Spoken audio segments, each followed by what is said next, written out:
Hey everyone, welcome to Java Python Interview Hub, the place to crack coding interviews with confidence. Let's dive into method overriding, key to Java runtime power. So question is, what is method overriding in Java? Overriding means redefining a method from parent class in the child class.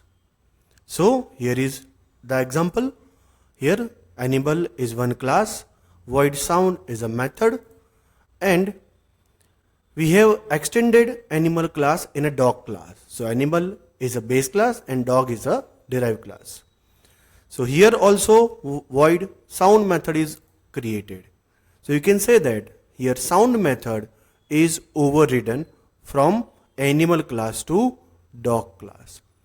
So the runtime child method gets called.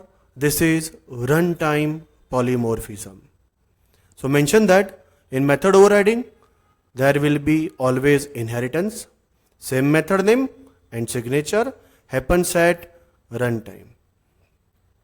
See real life examples to shine in interviews.